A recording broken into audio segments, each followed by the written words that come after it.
Welcome to the Transforming Trauma podcast. Transforming Trauma is presented by the NARM Training Institute. I'm your host, Emily Ruth, and I'm so glad you've joined us today. Hi, Transforming Trauma listeners. Do you want to join the international NARM community in support of trauma-informed care? If so, please consider joining us for the online NARM Basics training to become a NARM-informed professional. This is the Level 1 training in the neuroaffective relational model for helping professionals work with complex trauma. This professional training is designed to support those of you working with clients or populations dealing with the effects of adverse childhood experiences and complex trauma. This training is for helping professionals in a variety of fields, such as mental health professionals, substance abuse counselors, educators, doctors, nurses, other healthcare providers, coaches, and more. In this online training, participants will learn more about the changing field of trauma, a deeper understanding of the impacts of ACEs and complex trauma, and how NARM, one of the first models specifically designed to address complex trauma, can support professionals in the growing trauma-informed field. The next online NARM Basics training is starting in September 2022 and will run 1 weekend a month through December 2022. 60 continuing education units will be available for most helping professionals. Register now to reserve your spot. We hope you will join us in learning how to transform trauma. For more information and to apply to the online NARM Basics training, please visit narmtraining.com/online basics. And now for our interview. Today I sat down with Kirsten Timmer and Jens Heidegger. Kirsten and Jens work through the Transparence platform. Transparence is for parents and professionals who care passionately about creating a culture of deep connection when working with and relating to children. The focus of their work is the preservation and respect of life processes. Transparence supports parents in their personal growth, encouraging them to contribute toward fundamental change in society. Their approach is attachment-based, trauma-informed, and built on self-awareness. Since 2014, they have offered talks, workshops, online courses, and a 1-year training program. Kirsten Timmer is one of the founders and CEO of Transparence. She is a psychologist, psychotherapist, parenting advisor, and NARM therapist. She is also the founder of the ARCO School, a place for natural, self-determined learning. Jens is a specialist in psychosomatics, psychotherapy, and a NARM therapist. He is currently a parent trainer and parent coach at Transparence. Please enjoy this conversation with Kirsten and Jens. Welcome to Transforming Trauma. I'm sitting here with Kirsten Timmer and Jens Heidegger. Am I saying that right? Yeah, perfect. It's so wonderful to have you both here with us. Yeah, thank you so much for having us. Yeah. And as you might know, we start these interviews much like we do a NARM session. And so I'll just begin by asking, what is it that you'd like our listeners to get out of our interview today? Thanks for this beautiful question. So what we would like people to get out of listening to us today is kind of a raised curiosity for and deeper interest in the parent-child relationship. So to quote Rebecca and Mauricio Wild, they once called the parent-child relationship most critical relationship.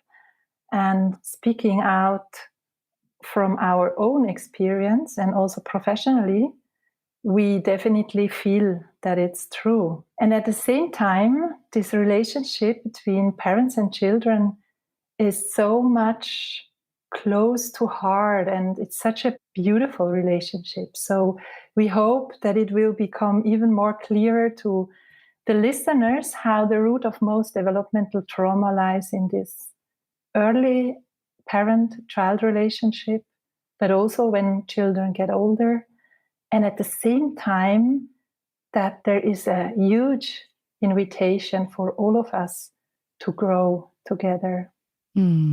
I appreciate that invitation to grow together. What can I add to this? Yeah. It's very beautifully said.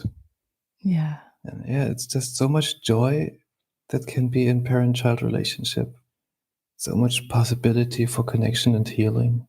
And putting curiosity around it can support that. And that's our mission. Mm. And that's what we want listeners to get a glimpse of. Well, I wondered if you could give us a bit of an intro to who you are and maybe tell us a little bit more about who you're working with. Yes. So Jens, you want to start? Mm-hmm. Well, who we are, me personally, I'm, for one thing, and most importantly, a father to a just wonderful 8-year-old. And secondly, I'm a psychotherapist and have been working for a couple of years, mostly with adults, and of late mainly with parents. Yeah, and on top of that, I've been engaging in our little organization that is focusing all around parenting and supporting parents to connect even deeper to themselves and then to their children. Yes. So I studied psychology, and I'm educated and trained as a therapist after the School of Rogers. But then I developed NARM as Jens too. And I'm also the founder with Teresa together of Transparence, of this organization and this movement to support parents. And years ago, when my son was little, I was the founder of a school of self-directed learning, which we now will rebuild and maybe bring more life in for the future. But it was a kind of a networking for parents who did unschool their children. And now I'm the mother of a grown-up son, and it's very delightful to see him grow and unfold. Yes. Mm. I love that you both highlighted that your parents first, that's where the work begins, right? Yeah. Yeah. So I wondered if you could share more about how your work connects with the field of complex trauma and how you see that. Mm. What we teach parents is what children need and how they grow. And many of the things that we teach them are well apt to support their intuitive parenting skills. But many a times, parents know much before they even come to us what they need, these children, the empathy and the directions and the boundaries and all these things. Yet parents come to this place where they notice that even though they know what their parenting should be like, they find themselves bumping against internal obstacles, how they can't do it, although they want it, and how they've lost their temper another time and all these things. And that's where the trauma work kicks in. And that's where the NARM has been a very, very helpful and wonderful model to support people. Because the NARM is all about understanding and developing curiosity for the internal obstacles that keep us from leading the life that we actually want for us. And that is very helpful to support a shift in the parents from shaming themselves, which is very common, toward starting to develop curiosity for themselves. And then in the course of it, develop more freedom, more possibilities, more agency, those sorts of things that are then helpful for the kids. Yeah. So what is very specific of being a parent is to see that we bring, as Jens was naming it, we bring our own baggage with ourselves, and also like the legacy of the generations behind of us. And then the new generation is in front of us, and we often want to do things different. We want to do it better. We want to bring in maybe kind of more consciousness into our parenting. And at the same time, it's so hard because like the old identifications, like we call it in NARM, or the intelligent adaptations out of our childhood are really, really getting in the way of the connection to the child. So we feel like complex trauma is so helpful for people to understand in the way how NARM is teaching it. And since we bring NARM into our training, we see that it's supporting our work so much. So it's really increasing healing, understanding why it's so hard for me, and supporting parents less to shame themselves, and really to understand why it's so hard in certain situations to stay connected, and to be there when there are certain emotions coming from the child and so on. Yeah. You mentioned some trainings that you do. Is this is part of the work that you're doing with parents? Exactly, yeah. So Okay. Teresa and me, we started in 2015 with trainings in person in Berlin, like for 1 year, 5 weekends. And then every year we developed the training more and more and further. And after some years, we brought in really the norm work. And then we started to do it also online. So now we have products or trainings or courses online, and like a huge training, which is about 8 months. And it's online and with live session and prepared video sessions. So people can really study. And we also show with the puppet. We have like puppets who are playing the children. And it's very funny because Jens is the voice of the puppets and also the player.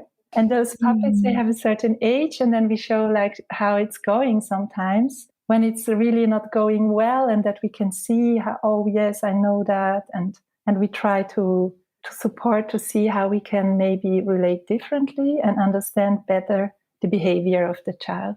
Yeah. I love that. When I heard you talking about the puppets, I thought, we as adults, we don't play like we did as kids. And I like something in me got really excited. Like, I want to play with puppets.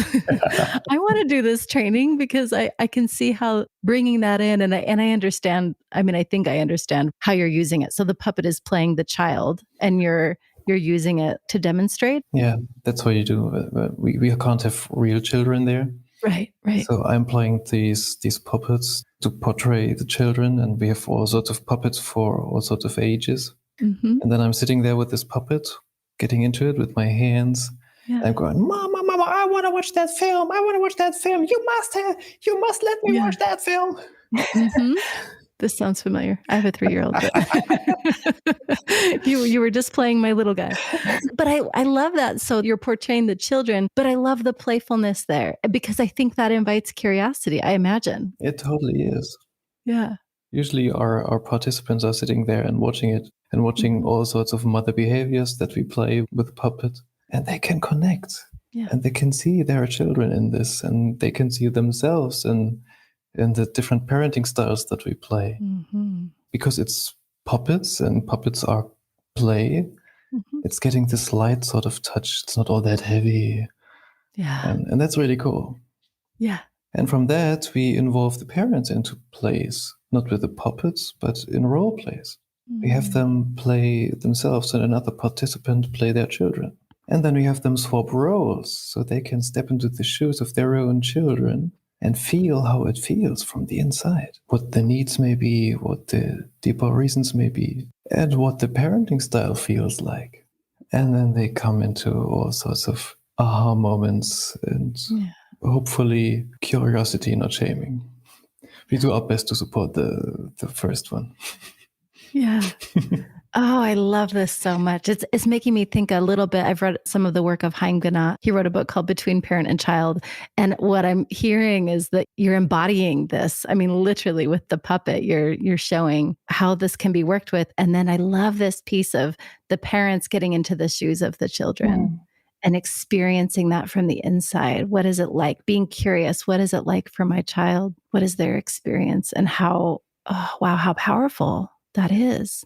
Yeah. We started to do it like in a role play, for example, between Teresa and me. But you can't not really do that when you do a video production. It looks a little bit strange when a grown-up person is playing a child.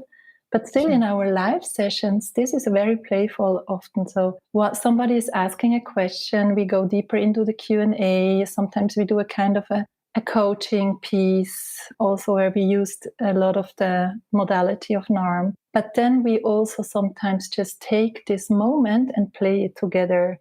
And then we don't use the puppets. So sometimes Teresa is the child and I'm the mother.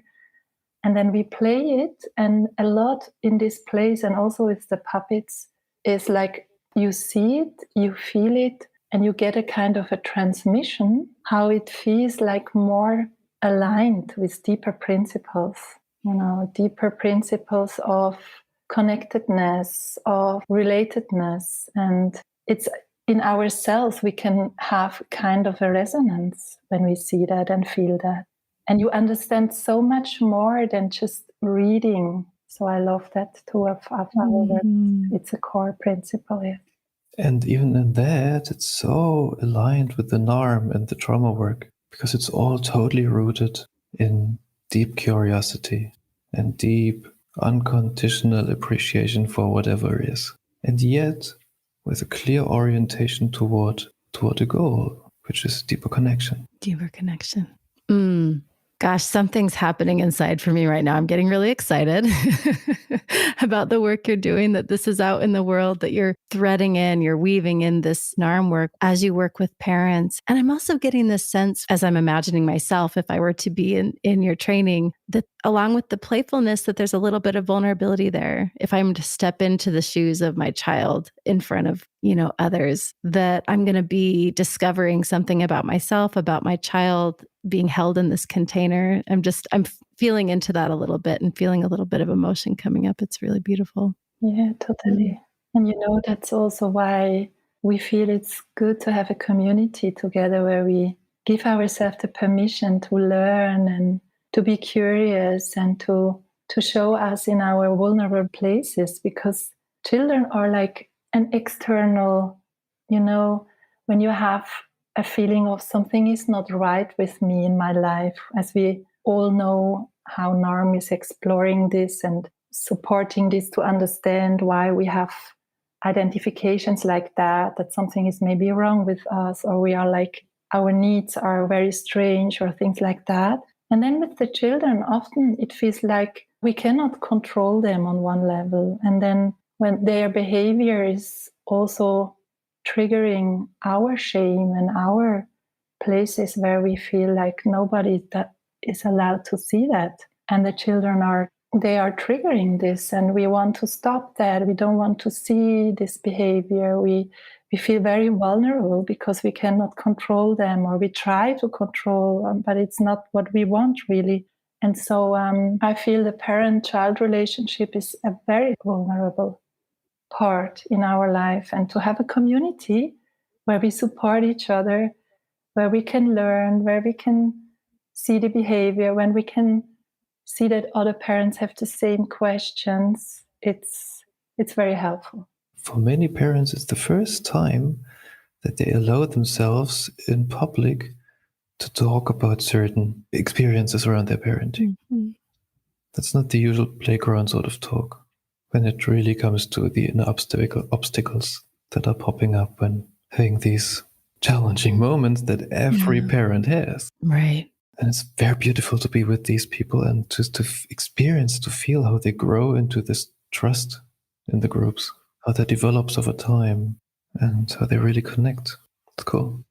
Yeah, I'm hearing the multiple layers that you're working with, because we as parents, when we're in that container and we're able to connect with other parents, it's like, there's so many layers. We're working in our relationship with our child, with our relationship with ourselves, our relationship with our own parents, and all of those layers are kind of, right in front of us. And so to be able to connect with others around that and know that we're not alone in that process is really beautiful. I mean, now I'm getting really curious. Okay, so what brought you both to doing this kind of work and in working in this way? Yes, so my feeling is when I really reconnect to my childhood, it started there.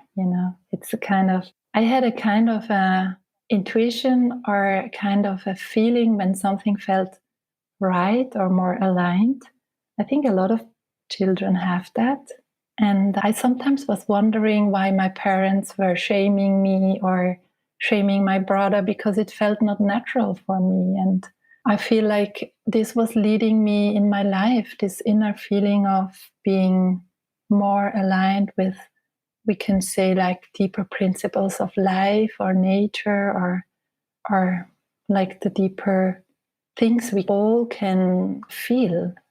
And then when I was older and I had my own son, then it was a moment of really coming back to a deeper place of having an invitation of life to grow. I feel like parenting is really a moment of, when you get your first child, an invitation of life to grow. And in this moment, I started to understand so much about what wasn't right, what did not have been right for me in my life, and how important attachment was. So the whole attachment theory always was something which was deeply with me.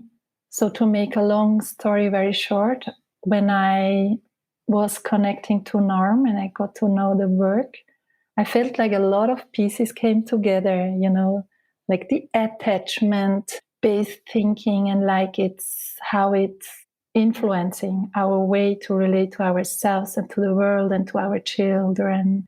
But also, I felt like this deeper connection to principles of life, because Norm is not like, for me, it's not a kind of a theory. You really can feel like when we connect deeper to ourselves, when we connect deeper to primary emotions, to deeper grief, to deeper points of pain we maybe couldn't feel as a child. And so what I really liked about Norm was to feel it brings together so much essentials. And I was so excited about it. So I had to go to the USA. I really did the work in Arizona. I was flying in all the time. And I was so excited to learn that. And after every module, I came home and I had to bring it into our work. And I said, hey, let's adapt a lot of this in our work with the parents, because we had really this problem that all the informations in our training were sometimes supporting the shame even more. So we liked to bring Norm into our work too. Norm is for me very deeply something which is rooted in deeper principles of life too. Yeah. Kirsten, you were coming to my backyard. I'm here in Arizona. I love that you trained here. Wow, that's amazing. Yeah, yeah. And Jens, how did you get into the field? How did you get into this work? Well, my way to Norm is maybe a bit similar. The search for how connection really works led me through a couple of things. There was nonviolent communication at some stage, and then stepping into psychotherapy, coming to Jeffrey Young's chemotherapy, and always something was missing or not quite right. And once I got into contact with the Norm, it was just woo. That this deep, almost physical feeling of yes. When I was reading in Larry's first book, there's the transcript of a session. That's the first thing I read, the first contact with Norm. And I was reading the session, I was getting the goosebumps and was, yes, I must go this way. Yeah. And then with the parent work, that came a little later, actually. At some stage in my parenthood, I ended up quite unexpectedly to be a single father to a 3-year-old son. And I was running in big challenges. I was having to manage myself and my situation and my challengedness and my loss of personal freedom and my doubts and questions around, am I a good father? Am I a good enough father? All sorts of things. And then I had this child who was 3 years old, emotionally immature as all 3-year-old kids, plus a bit of a special sort of biography change with high emotional waves. And I was there and not knowing how to answer. And then I got to transparency and got answers, understood more, learned to see him below the superficial behaviors. I can really remember this was this one day when I kind of woke up with, he is not wrong, my son. Very relieving sort of experience. And then another long way down the river, I ended up with, I am not wrong. Very relieving experience. Yeah. Yeah. And at some stage, I started to play the puppets. That was my start. I was the puppet player. You were the puppet player. And from there it went, no, I'm a mentor. And the latest project is to start an academy for parent coaches.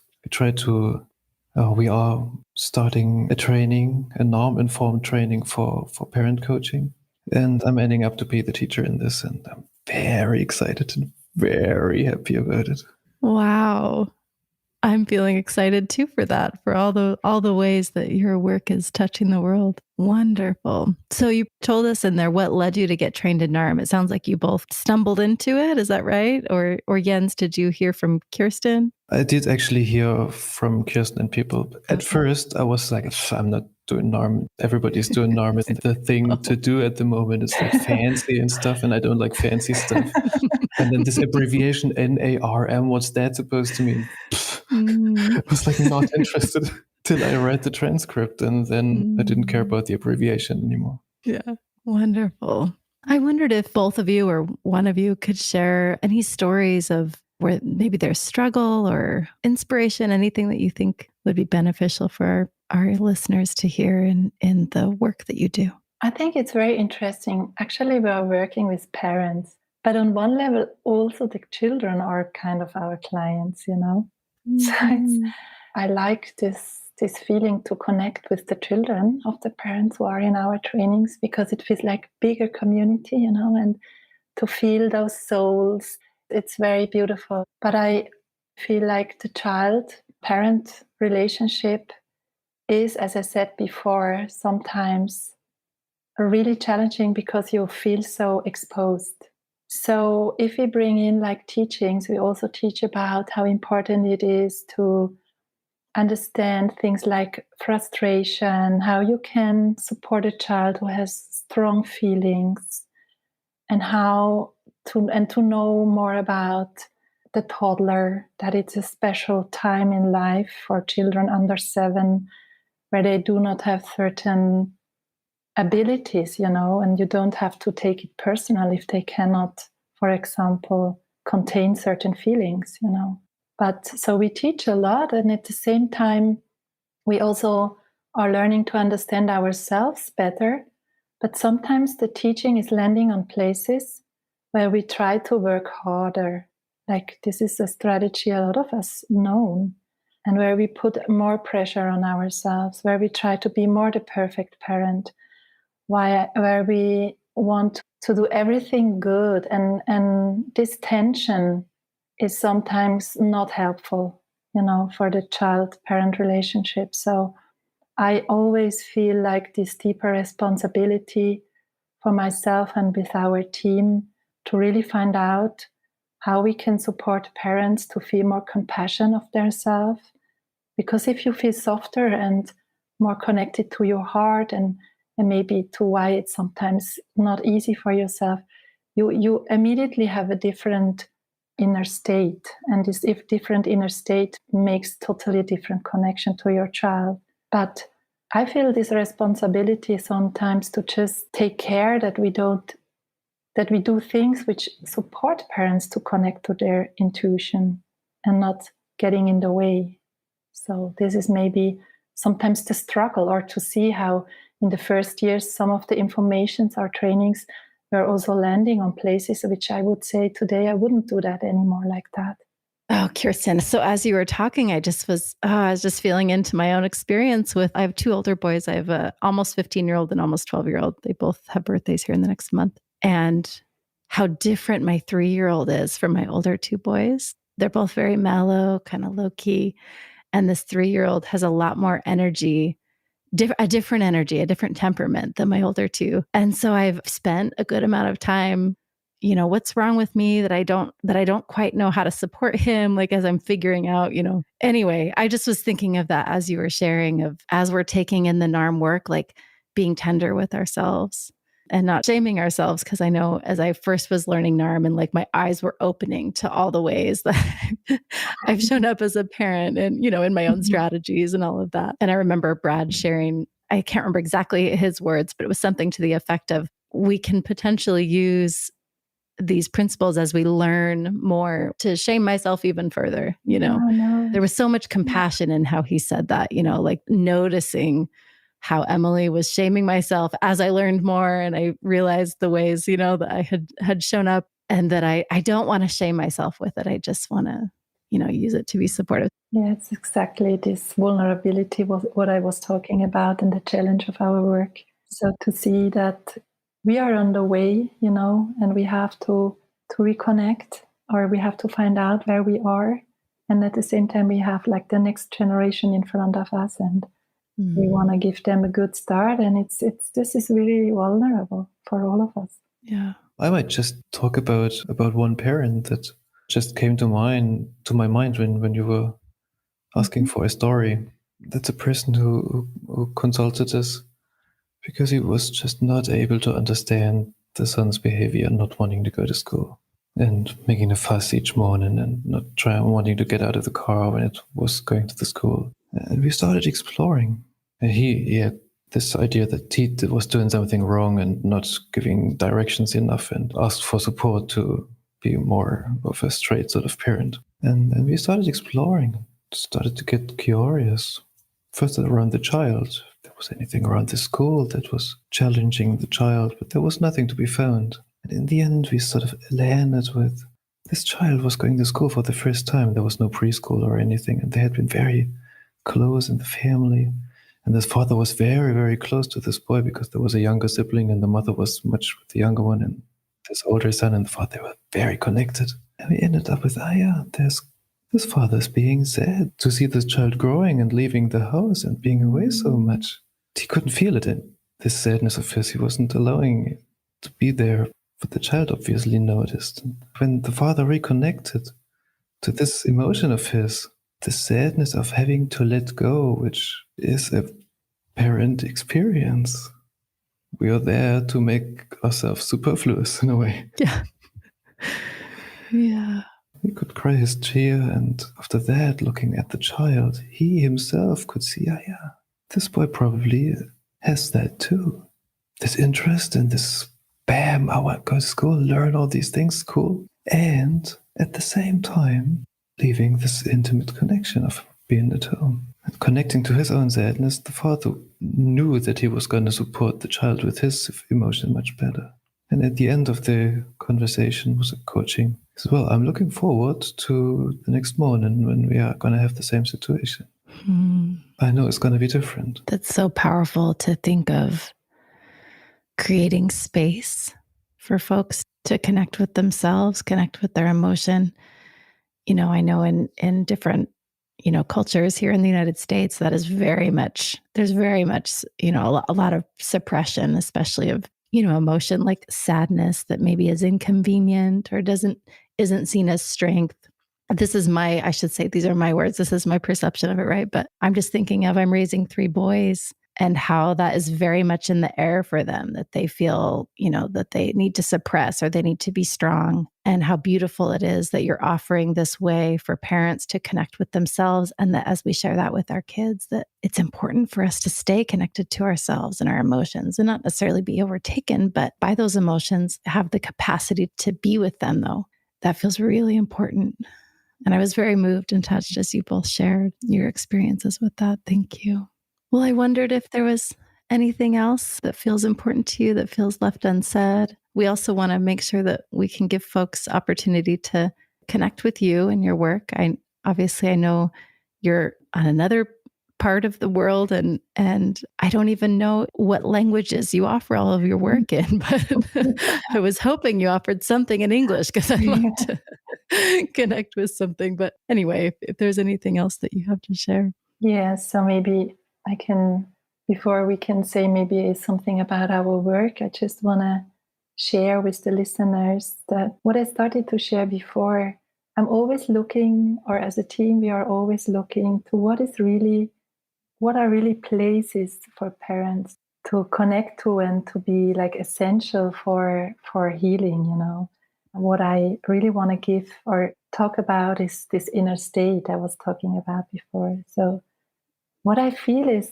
as much more we are reconnecting to ourselves, like, for example, as Jens was talking about this deep primary emotion, when we have to separate, that it sometimes brings up this pain of our childhood we don't want to feel. And when we start to feel, we can connect deeper to ourselves, that these inner states of deeper connection have a huge, huge transmission on our children. So I feel like it's much more important to be curious about when I feel more separate from myself and or disconnected, yes. And when I feel more in a state of being curious, for example, or then the child is really, how can I say that, the child is feeling that so much. So we can say something to the child, we can act a certain way, but what a child is really connecting to is our inner state. And I think it's so beautiful to know that, that sometimes the words are okay, they are important, but much more they are listening. Are we there? Is there kind of somebody at home? Are we in an inner connection to ourselves, even if we are stressed, or even if we are sad, or even if we are angry? And this gives the child a really deep place of home when they feel that. So that's maybe what I want to share with the listeners. So how deeply they invite us to reconnect to deeper states of being, as Larry is teaching us. Yes. Yeah. I love what you said. I don't remember exactly how you said it, but this deeper sense of home, like that there's a place for them. Thank you, Kirsten. So how can listeners find you and the work that you're doing? Yeah, we have a website, www.transparents.net. Trans has nothing to do with transgender, as it is much used in English. Coming from a German background, we had in mind the transgression of boundaries, combined with the word parents. Transparents, transcending boundaries. Just to make that one clear. Yeah, to be clear. Yeah, thank you. We'll put the link to that in the show notes as well, your website. Yeah.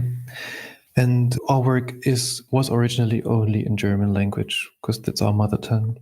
But we are working on expanding our work into the English realms, and we start to put up English language content on the website. And we actually are planning on starting a basics course in English language. Most probably this is going to be a course for therapists, NARM therapists preferably, who are interested in supporting parents to expand their professional into the work with parents.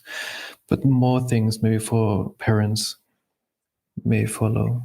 So people can click on the website and keep themselves informed. That's exciting. And then the Academy for Parent Coaching is German language now, but may grow, hopefully will grow. I hope so. Sounds wonderful. Well, thank you both so much for taking this time and for bringing your hearts and sharing your work with the world and with the NARM community. I'm excited to follow your work and to see how else you contribute. Thank you so much. Thank you so much, Emily, for having us. Yes. Yeah. Thanks for having us here and all your heart and your feeling with the parents that we were talking about. Thank you. Thanks so much for joining us for today's episode. To find more about our guest and their work, check the show notes or visit us at narmtraining.com/transformingtrauma. Hey, Transforming Trauma listeners. Please join us starting in September for our online NARM Basics training to learn how to transform trauma. This training is available for helping professionals working with clients or populations dealing with complex trauma. Now more than ever before, it is essential that we learn how to resolve complex trauma and support post-traumatic growth. If you are looking for more advanced training in understanding the impacts of attachment, relational, developmental, and intergenerational trauma, and are working in healthcare, education, substance abuse recovery, or allied fields, join us for this Level 1 NARM training to become a NARM-informed professional. For more information and to apply, please visit narmtraining.com/online basics. Thanks to Andrea Klunder and the Creative Imposter Studios for producing and editing, to Tori Essex for our album art, and to Brad Kammer for the creation of this podcast. We look forward to building community, connection with you, and changing the world by transforming trauma.